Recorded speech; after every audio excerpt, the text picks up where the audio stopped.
இட்லி எப்பா இட்லி போட்ட சமான எவ்வளவு பெரிய பூகம் வந்தாலும் சரிடா நீ ஒரு ஆள் எஸ்கேப் ஆயிருப்பா. Welcome to IR action channel. எங்களோட வீடியோஸ் உங்களுக்கு பிடிச்சிருந்ததுன்னா லைக் பண்ணுங்க, கமெண்ட் பண்ணுங்க, ஷேர் பண்ணுங்க, மறக்காம சப்ஸ்கிரைப் பண்ணுங்க. ஓகே, இப்போ என்ன வீடியோ பார்க்க போறோம்? எம்டிஎன் சேனல் தான் பார்க்க போறோம். ரீசெண்டாக போட்டு வீடியோ தான் பார்க்கலாமா? அடிக்கடி மைக்கை மறைத்து மறைத்து பேசும் பார்வதி மற்றும் கமருதீன். ஆதிரையை பார்த்து வினோத் காட்டியது என்ன? பிடிக்கல, அது ஆக்வர்டா இருக்குன்னு சொல்றாங்க. கானா வினோத்தை பற்றி வியன்னா சொன்னது சரியா? திவாகர் நான் 2.2 மாதிரி பண்ணிட்டு இருக்காரு. அரோராவை கமருதீன் தவறாக பேசினாராம். வேற ஏதாவது கொடுத்துருக்கீங்களா? திவ்யாவுக்கும் சாண்ட்ராவுக்கும் நடந்த பிரச்சனையில் யார் மீது தவறு?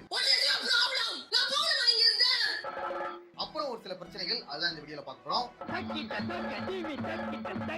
ராத்திரி 12 மணிக்கு ஸ்மோக்கிங் ரூமில் என்னை தனிமையில் சந்திக்கவும் பொங்கல் பரிசு காத்திருக்கிறது. என்ன பேர் போட்டிருந்துச்சு?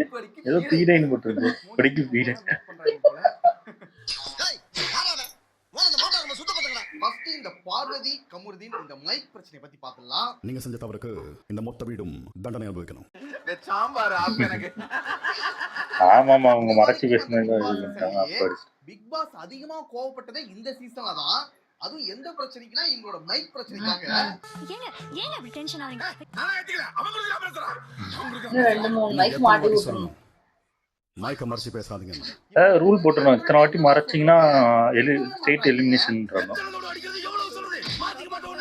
எத்தனை டைம் சொல்றது, எத்தனை டைம் போட்டு அடிக்கிறது? திருந்த மாட்டே நீ. அது அப்படியே ஏதாவது பயங்கரமான ரூல் போட்டாதான் இதாகும். கேட்க மாட்டேங்குது பேசுறது. போன வாரம் தான் அவ்வளவு கோவப்பட்டு திட்டி உங்க 2 பேருக்கு வார்னிங் கொடுத்தாரு. அப்பவும் நீங்க திருந்தல. சுத்தி கேமரா இருக்குல்ல, நீங்க மறைச்சா எனக்கு தெரியாது. இப்ப பார்த்தா மறுபடியும் அதுதான் பண்ணிட்டு இருக்கீங்க. ரைட்டுக்கு போறேன். மனுஷனே இல்ல தெரியுமா? நீ மனுஷனே இல்ல தெரியுமா? Sorry big boss. வெளியில போய் பேசிக்க வேண்டியது தானே. தாங்க முடியலையா?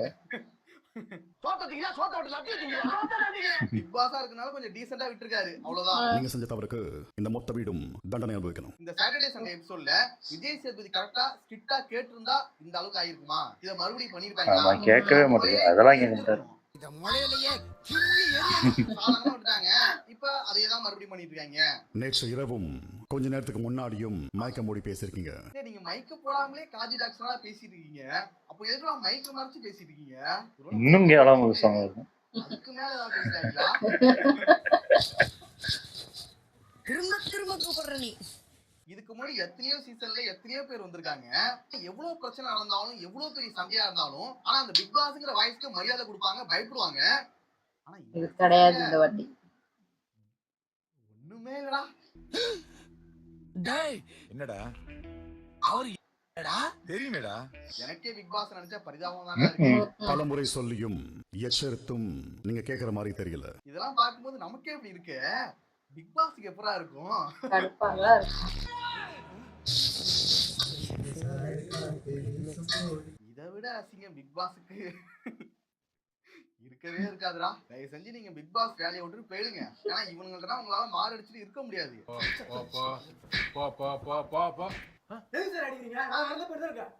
என்ன சார் இது? பிடி சாருக்கு நல்லா क्या पारू कुछ समझ आया या मैं याद दिलाऊं? இது எல்லாத்தையும் நிறுத்தணும். அது மட்டும் இல்லாம பிக் பாஸ் மேல ஒரு பயம் இருக்கணும் அப்படிங்கிறதுக்காக தான் இன்னைக்கு ஒரு சம்பவம் பண்ணிருக்காரு. டீ, காஃபி, பால், முட்டை இது நாளையும் ஸ்டோர் ரூம்ல வச்சிருங்க. போட்டு தள்ளும் இப்படிதான். போடு சக்கா. பிக் பாஸ் சாரி ப்ளீஸ் எல்லாரும். இது வரைக்கும் பிக் பாஸ் செஞ்சதுலயே ஒரு உருப்படியான விஷயம்னா அது இதுதான்டா. இதெல்லாம் நீங்க முன்னாடியே பண்ணிருக்கணும். ரொம்ப லேட் பெருசா கொடுத்துருக்கணும். இதெல்லாம் ஒரு தண்டனை. பக்கா வெளிநாட்டு தான் இருப்பேன்.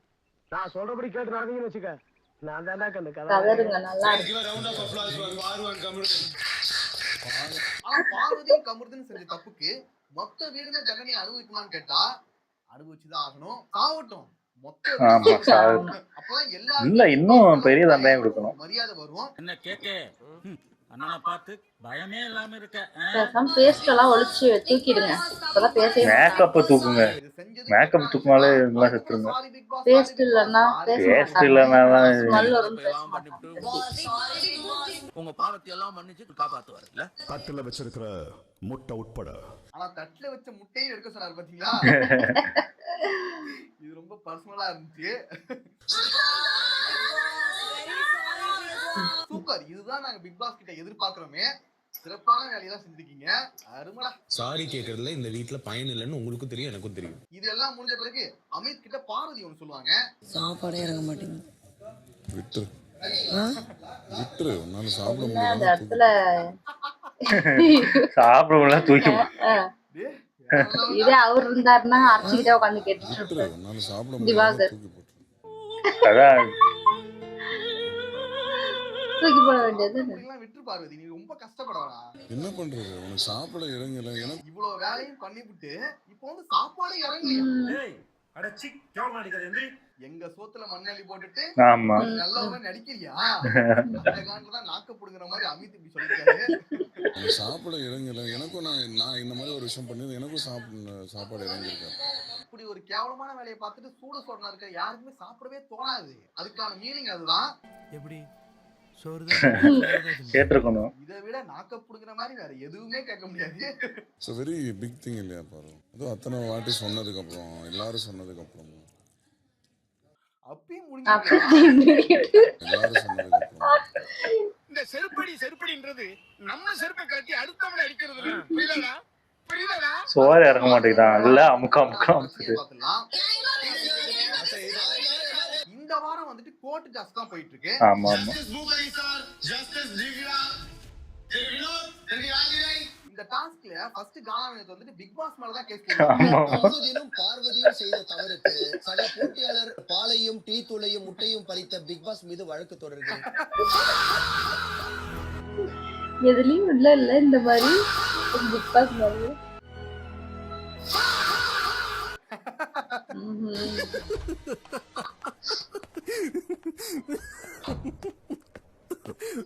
கம்முனுதுன்னு பார்வதி செஞ்ச தப்புக்கு எங்க முட்டையை எதுக்கு எடுத்தீங்க, எங்க பாலை எதுக்கு எடுத்தீங்க? அதனால பிக் பாஸ் மேலேயே நான் கேச போறேன்டா. போட்டியாளர்கள் பாலையும் டீ தூளையும் முட்டையும் பறித்த பிக் பாஸ் மீது வழக்கு தொடர்கிறேன். இதுதான் வினோத்தோட ஃபர்ஸ்ட் கேஸா இருந்துச்சு. வினோத்ங்க என் வக்கீல் கிட்ட பேசிட்டு வரேன் அதுக்கப்புறம் பிக் பாஸ் அதுக்கு ஒத்துக்கல. ஒத்துந்தா நல்லா இருந்திருக்குமோ. கோர்ட்ல நிக்காதுன்னு சொல்லிட்டாரு. அடுத்தபடியா தான் ஆதிரை மேல கேஸ் போடுறாரு. ஆதிரை என்ற பெண்மணி மீது ஒரு வழக்கு தொடர்ந்துள்ளார். அது என்ன கேஸ்னா, திவாகர் வெளியில போனதுக்கு கானா வினோத்தும் ஒரு காரணம் ஆதிரை சொன்னாங்களே, அதை எதிர்த்து தான் இவர் கேஸ் போட்டாரு. திவாகர் வெளியில போனதுக்கு மிஸ்டர் திவாகரே தான் காரணம். ஆதிரை சொன்னது கண்டிப்பா தப்பான விஷயம் தான். ஏன்னா அவ வெளியே போனதுக்கு அவ தான் காரணமே. அதுவும் திவாகர் வெளியில போனதுக்கு தான் திவாகர் தான் காரணமே. அவன் வெளியில போனதை நினைச்சாங்கன்னா சந்தோஷப்படுது. ஆமா. வந்து கானா வினோத் தான் காரணம் சொல்லி ஆதிரை சொல்லிட்டு இருந்தாங்க. வாட்டர்மெலன் போனதுக்கு காரணம் வினோத் இல்ல. இந்த கேஸ்ல கானா வினோத் வின் பண்ணிட்டாரு. அது எல்லாமே முடிஞ்சிருச்சு. அவர் வின் பண்ண பிறகு ஆதிரியை பார்த்து கானா வினோத் வந்து ஒரு விஷயம் பண்றாரு. என்ன பண்ணாரு? என்ன பாடி லாங்குவேஜ், என்ன மாதிரியே வச்சு ஓ நாக்கு பண்ணு. Body language. இது ஒண்ணுமே கிடையாது. ஜெயிச்சிட்டாருன்னு வச்சிருக்காரு. அக்கலா பண்றாரு. இதுதான் நமக்கு தெரிஞ்சது. இத வந்து கண்டிப்பா கானா வினோத் பண்ணிருக்கவே கூடாது. கண்டிப்பா கானா வினோத் மேல தப்பு தான். நாக்க ஒண்ணு பண்ணீங்கன்னா நல்லா இல்லையா? இத விளையாட்டுக்கு பண்ணிருந்தா கூட, தெரியாம பண்ணிருந்தா கூட, அதுக்கப்புறம் ஆதிரை கிட்ட வந்து இத வந்து சாரி சொல்லிருக்கலாம். சொல்லலையா? அவர்தான் எப்போ அதை பண்ணவே மாட்டாரு. ஆக்வர்டா இருந்துச்சு, எங்களுக்கு பிடிக்கல அப்படின்னு எல்லாருமே கானா வினோத்ல சொல்லி புரிய வைக்கிறாங்க. பிடிக்கல அது ஆக்வர்டா இருக்குன்னு சொல்றாங்க. ஆனா கடைசி வரைக்கும் அவர் புரிஞ்சுக்கவே இல்ல. அதுக்காக ஒரு மன்னிப்பு கூட கேட்டுட்டு அதை அப்படியே விட்டுருக்கலாம். சரி உங்களுக்கு கேட்காதீங்க. ஆனா அதை எதோ சொல்லி சமாளிச்சு இருந்தாரு. அதுதான் கானா வினோத் கிட்ட எனக்கு சுத்தமா பிடிக்கவே இல்ல. ஒரு இது நல்லா இருந்தா ஒரு இது. பிஹேவியர் கானா வினோத் கிட்ட இதுதான் ஒரு பெரிய பிரச்சனையாவே இருக்கு. இந்த வாரம் விஜய் சேதுபதி சொன்னாரு, அப்பவும் அதை புரிஞ்சுக்கிட்டு அவர் அதை மாத்திக்கவே இல்ல. யாரு பேசினாலும் கேளுங்க, கேட்டு முடிச்சதுக்கு அப்புறம் உங்க கருத்தை வைங்க. போன வாரம் சொன்னதுதான் விஜய் சேதுபதியும் கேட்கலன்னு வச்சோம்னா அதை வந்து அவர் ஏத்துக்க கூட மாட்டாரு. அவர் ஏத்துக்கலனா கூட பரவாயில்ல, அதை கேட்க கூட மாட்டாரு. நீங்க பதட்டப்படும் போதுல என்னடா இந்த மனுஷன் இவ்வளவு வீக்கரா இருக்காருன்னு தெரியுது. ஃபர்ஸ்ட் கேளுங்க, அதுக்கப்புறம் புரிஞ்சுக்கிங்க, அது சரியா தப்பாங்கிறது அதுக்கப்புறம் ரெஸ்பான்ஸ் பண்ணிக்கலாம், அதுக்கப்புறம் ரிப்ளை கொடுத்துக்கலாம். ஆனா அதை பத்தி பேசவே விடாம பேசும்போதே அதுக்கு வந்து கவுண்டர் கொடுத்துட்டே இருந்தா அது என்ன பண்ண முடியும்? இன்னைக்கு டாஸ்க்ல கூட அதே தான் பண்ணாரு. ஒரு கோர்ட்ல இருக்கும்போது ஒரு டாஸ்க் நடந்துட்டு இருக்கு. அந்த டாஸ்க்ல வந்துட்டு இடையில பேசுறது, அவங்க கிட்ட ஒரு கவுண்டர் கொடுக்கறது, ஜட்ஜஸ் வந்து மதிக்காம பேசுறது, இதெல்லாம் சுத்தமா நல்லாவே இல்ல. அங்க பேசிட்டு இருக்காங்க, அவர் எங்களுக்கு மட்டும் சொல்றாருங்க. such a பீட பிஹேவியர். நோ நேத்தி கூட கமுர்தனுக்கும் அரோராவுக்கும் சண்டை ஒன்று போயிட்டு இருந்துச்சு. அப்ப அரோரா வந்துட்டு என்னோட கம்மலை கைட்டி விடுன்னு கமுர்தன் கேட்பாங்க. அப்ப கமுர்தன் வந்துட்டு அந்த கம்மலை கழட்டி கொடுக்கும்போது வேற ஏதாவது ஜட்டி ஏதாவது கொடுத்துறீங்களா அப்படின்னு ஒரு வார்த்தை சொல்லுவாரு. வேற ஏதாவது கொடுத்துருக்கீங்களா? இது வந்து ரொம்ப கேவலமா இருந்துச்சு. சரி, நம்ம வந்து கமுர்தனை வந்து நிறைய இடங்களை பார்த்திருக்கோம். அவரோட இதே தெரியும், புடுங்கிறதுக்கு நிறைய பேர் இருக்காங்க. ஆனா வினோத் வந்துட்டு கமுர்தனுக்கு சப்போர்ட் பண்ணிட்டு வராரு. அதுதான் கடுப்பா இருந்துச்சு. கமுர்தன் வந்து தப்பான ஒரு வார்த்தை சொல்லியிருக்காரு, அதை தட்டி கேட்காம கானா வினோத் வந்துட்டு சப்போர்ட் பண்ணிட்டு வராரு. இப்படியே போயிருந்துச்சுன்னா கானா வினோத்துக்கு டவுன்ஃபால் தான். இதை கண்டிப்பா மாத்திக்கிட்டு வேற விளையாடணும். உங்க குழந்தை உங்களை பார்க்கும்ல. இவங்க கூட சேராம நீங்க தனியா விளையாடினா கூட நல்லாதான் இருக்கும். ஸ்கூல்ல போடுற சண்டைக்கும் நீங்க இந்த வீட்டுல போடுற சண்டைக்கும் வித்தியாசமே இல்லையே. இந்த பீட கூடயும் சேரக்கூடாது, இந்த மக்களும் கூட சேரக்கூடாது. அடுத்து வினோத் பத்தி வியனா ஒன்னு சொல்லுவாங்க. திவாகர் நான் 2.2 மாதிரி பண்ணிட்டு இருக்காரு. அந்த அளவுக்கு சீ இல்ல. ஆமா. திவாகரோட 2.1 சொல்றதுனா ரொம்ப ஓவர். திவாகர் நான் 2.2 மாதிரி பண்ணிட்டு இருக்காரு. ஆனா இதே போல தொடர்ந்து பண்ணிட்டு இருந்தா கிட்டத்தட்ட அந்த அளவுக்கு வந்துவாரோ, அதுல பாதியாவது வந்துவாரோங்கிற ஒரு பயம் இருக்கு. அத மட்டும் மாத்திட்டா ஜெயிச்சதுக்கு அப்புறம் கூட ஏன் இப்படி பண்றாரு? அடுத்து பார்வதி பத்தி ஒன்னு சொல்லுவாங்க. பாரு ஒன்னு செம்மையா பண்றாங்க, இந்த பக்கமும் ஒன்னு பண்றாங்க, இந்த பக்கமும் ஒன்னு பண்றாங்க. இவ்வளவு நாள் அந்த வீட்ல இருந்துட்டு இது இப்பதான் கண்டுபிடிச்சீங்களா? விளங்கிடும். அடப்பாவீங்களா, இப்பதான் இதையே கண்டுபிடிக்கிறீங்களா? இதத்தான் ஜெயசேதுக்கு முன்னாடியே சொல்லிட்டு இருக்காரு. ஓப்பனாவே சொல்றாரு, அப்பவும் புரிஞ்சுக்காது. தத்தியா இருக்கு. ஏன்னா சர்வேவர் ஷோவையே பிக் பாஸ் வரை மாத்திர வராது பார்வதி. பழைய போலீஸ் ஸ்டேஷன் ரெக்கார்ட் எடுத்து அப்படியா? அங்கேயும் இதே வேலையா தானே? நல்ல வேலை அந்த சோளம் பார்க்கலப்பா. இது சரியான காமெடி. காரணம் யாருன்னா சந்திரா தான். அதாவது சந்திரா தான். வெளியில போகும்போது நீ புரிஞ்சுக்க. அவர் தனியா வந்திருந்தாலே இன்னொரு ஆமா, கண்டிப்பா தனியா இருந்திருந்தாலே ஓட்டுறது. கேம் ஸ்பாயில் பண்ணி இப்ப எவிக்ட் ஆகி வெளில போயிட்டாரு. நல்லதுக்கு காரணம் எதுக்கு ஜோடியா வந்தாங்கன்னு தெரியல. தாடி இருக்கும்போது அன்னியன் மாதிரி சுத்தி இருந்தாரு. தாடி எடுத்த பிறகு அம்பியா உங்களோட சேஞ்ச் வந்து இமீடியட்டா நடந்தது. நீங்க புரிஞ்சுக்கிட்ட விதம் ரொம்ப நல்லா இருந்தது. கடைசி 2 வாரங்கள்ல நல்லா தான் விளையாடிட்டு இருந்தாரு. கேம் மாத்தி நல்லா ஆடும்போது இன்னைக்கும் நேத்துக்கும் நல்லா தான் போச்சு. கோவப்பட்டு சண்டை போட்டாலுமே அது நியாயமான முறையில இருந்துச்சு. டாஸ்க்கு உண்மையா இருந்துச்சு. Thank you sir. Really proud of you and happy for you. அதுக்கப்புறம் இந்த புருஷ பொண்டாட்டி கேம் வந்து விளையாடாம இருந்தாரு. ஆமா, இதெல்லாம் நல்லா தான் போயிட்டு இருந்துச்சு. ஆனா பிக் பாஸ் கெட்ட பழக்கம் இருக்கு. எப்ப நல்லா விளையாடாலும் வெட்டி விட்டுரும். இந்த செட் ஆகாது. இதுதான் சரியான ஜோக்குடா. சந்திரானே வருது. அவங்க சாண்டா உள்ள போயிட்டாங்க. இது எதிர்பார்த்ததுதான். நான் இதை விட தாண்டி ஏதாவது நடக்கும் எதிர்பார்த்தேன். ஆனா அதுக்கப்புறம் நைட்ல ஒண்ணு பண்ணாங்க. Please stop it. நோ, நான் என்ன அப்ப கோபத்துல சில வினாடிகள் கங்கா சந்திரமுகியா மாறினதை நான் பார்த்தேன். திவ்யா கிட்ட சண்டை போட்டு இருந்தாங்க. நான் என்ன பண்ணேன் இப்போ? திவ்யா கிட்ட சாண்ட்ரா கோவப்பட்டதுன்னா தேவையே இல்லாதது. சும்மா சீன் கிரியேட் பண்றாங்க.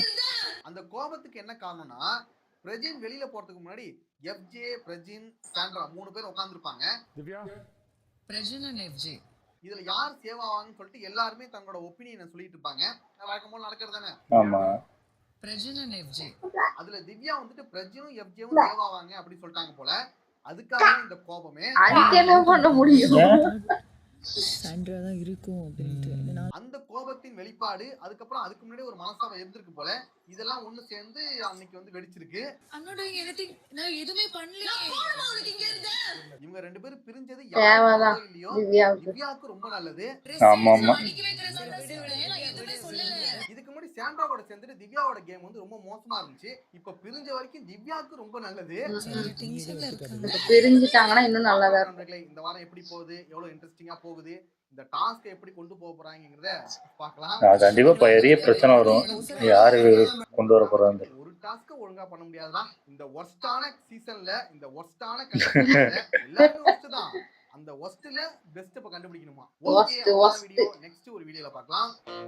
சூப்பர், நல்லா இருந்துச்சு. ஆனா சாண்ட்ரா பண்ணுவாங்கன்னு தெரியும். ஆனா இந்த அளவுக்கு அதுதான் அந்த நாமினேஷன் பண்ணும்போதேமே பிக் பாஸே கூப்பிட்டு சொன்னாங்க, இதான் சாக்கணும் ஓடி போயிடாத 4 பேர் வெளில வச்சிருக்கான்னு. பயங்கரமா ஒப்பாரி வைப்பாங்க. உள்ள இருந்து பண்ணுவாங்கன்னு நினைச்சா ஆனா வெளியில ஓடுவாங்கன்னு கமருதீன் அதான் சொல்றல, பழைய கமருதீன் வந்துட்டாங்க. கலிசட கூட சேர்ந்துருச்சுல, கமருதீன் பழைய கமருதீனா வந்துட்டாரு. ஓரளவுக்கு நல்லா நடுவுல நல்லா இருந்தாரு. அரோரா கூட இருக்கிற வரைக்கும் நல்லா இருந்தவரு. பார்வதி இப்ப யாரு பார்வதி கூட சேர்றாங்களோ அவங்களாம் கலிசடே ஆயிடுறாங்க. இருக்கலே கலிசடே ஆயிடுறாங்க. வினோத்தும் இந்த பார்வதி கமருதீன் யார் கூட எல்லாம் சேரக்கூடாதோ அவங்க கூட தான் சேர்றாங்க. ஈயானாவும் பாத்தீங்கன்னா இவங்க இந்த மாதிரி கலிசடைங்க கூடயே சேர்ந்துகிட்டு இருக்குங்க. சேரெல்லாம் வேண்டாம், என்ன தெரிஞ்சு நார்மலா பேசுறீங்களா ஓகே. இது முக்காவாசி சேர்ந்தே கிடக்குதுங்க. எதுக்கு எடுத்தாலும் உங்க சண்டைக்கு போய் என்ன சண்டைனே தெரியாம சண்டை போட்டுட்டு இருக்காங்க. இல்ல பேரு பேசுறது வந்து கேட்க முடியலதான் அந்த அளவுக்கு பேசுதுங்க. அந்த மைக்க மறைச்சிட்டு இன்னும் அதுக்கு மேல இருக்கும் போல. அதனாலதான் ஐயோ கேட்காதீங்க யாரும், அதுவே நல்லாதான் போச்சுப்பாங்க. அதான் இது எனக்கு தெரிஞ்சு பெரிய பனிஷ்மெண்ட் மாதிரி இல்ல, இன்னும் பெருசா கொடுக்கணும். எனக்கு தெரிஞ்சு ஒண்ணு வாயை பிளாஸ்டிக் போட்டு 2 பேர் வாயையும் ஒட்டி வைக்கணும். வாயிலே பிளாஸ்டிக் ஒட்டி வச்சிடணும். அதுவே அவங்களுக்கு ஒரு மாதிரி அசிங்கமா இருக்கும். ஏன்னா விஜய் பார்வதி அவங்க வந்து பேசிக்கிட்டே இருக்கிற ஒரு கேரக்டர். அவங்க பேச விடாம தடுத்தாலே கண்டிப்பா காண்டாவாங்க, இதை பண்ண மாட்டாங்க. அந்த மாதிரி ஏதாவது பண்ணணும். இன்னும் முட்டையை திருடி ஒழிச்சு வைக்கலாம் அந்த மாதிரி பண்ணிருக்கணும். அவங்களுக்கு சாப்பாடு எல்லாம் கொடுக்காம மொத்த எல்லாருக்கும் உங்களுக்கு பிடிச்சது எல்லாமே கொடுக்குற மாதிரி பண்ணிருக்கோம். அப்படி பண்ணி இரிட்டேட் ஆகிருக்கு.